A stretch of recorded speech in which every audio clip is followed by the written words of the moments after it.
everybody, this is Panda. Let's talk about filters really quickly. Why you should not ever buy a variable ND filter. And let me explain why. And I learned this from Michael the Raven a long time ago.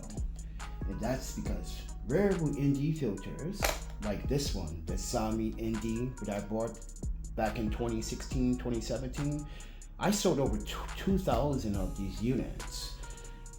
And the brand still never gave me a recognition for it, but I don't care because I wanted to test.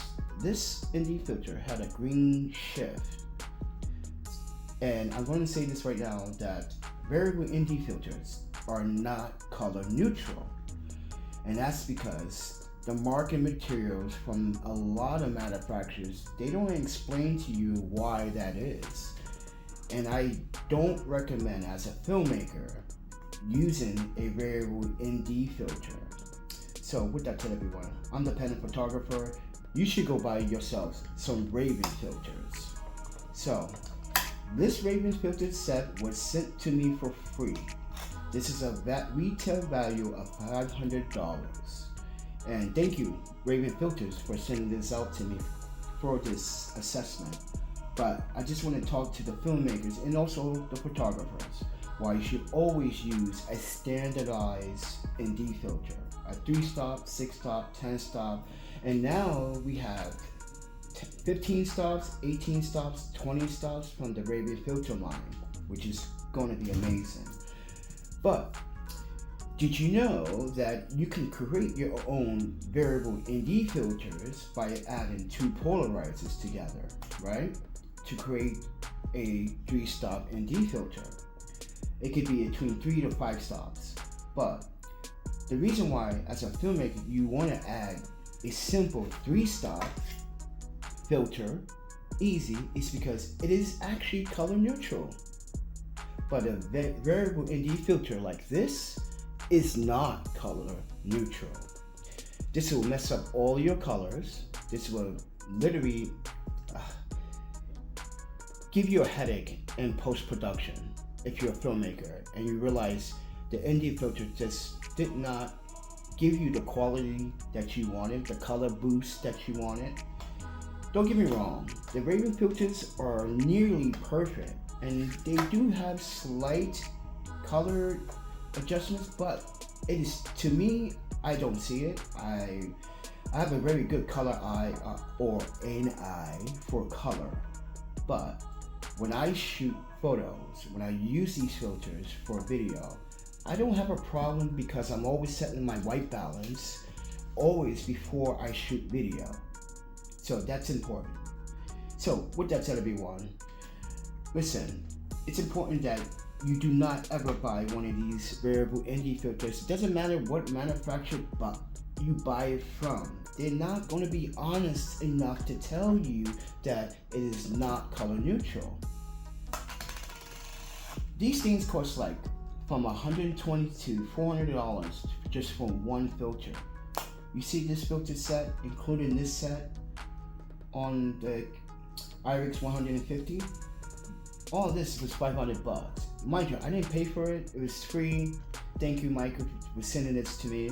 But I just want to make sure that everyone is aware, as a filmmaker, if you're a beginner shooting video, if you're using GoPros, if you're using action cameras, always use a standardized ND filter, not a variable ND, because it's never color neutral. So with that said, everyone, and yes, that goes for action cameras as well, because those are not color neutral. I did a video on GoPro variable ND filters back in 2020. I sold those ND filters and got rid of them because I noticed there was some color shifting to my reds, some of my greens. Sometimes my blues would be a little bit too aqua. So yeah, very, very strange. So I recommend, if you're going to be using action cameras, DSLR cameras, mirrorless cameras, and that's going to be another topic because technically mirrorless and DSLRs, how you use ND filters may vary. It's a difference how they work now. You don't have that translucent mirror. from the DSLR, so I'm going to make a video about that. But the point is, always use standardized ND filters like a 3-stop, 6-stop, 10-stop. This 10-stop is the gold one for Maven filters. I like this one. This one is very nice, especially for longer exposures. The 6-stop, I like this when it comes to a pinch on a sunny day, especially shooting the scene. Definitely going to slap that on there without a CPL. So, or a 3-stop, because if you combine the CPL with the 3-stop, that's 3 to 5 stops right there. So keep this in mind, everybody. I'm not trying to upsell you a Maven filter. What I'm trying to upsell you is making the right decision so your clients and yourself won't be disappointed about your end result once you present it to the world. But with that said, everyone, I'm the Panda Photographer, and I do not recommend buying variable ND filters. They can cause you a lot of headaches, a lot of problems, and they're not color neutral. And this is what I learned from Michael the Raven long ago. And this is why I did buy ND filters, but I broke them. So I still have this one, and I have this polarizer, this ice polarizer, and I have this ND filter, and it's a combination of a 6-stop to 7-stop, but it didn't work out very well.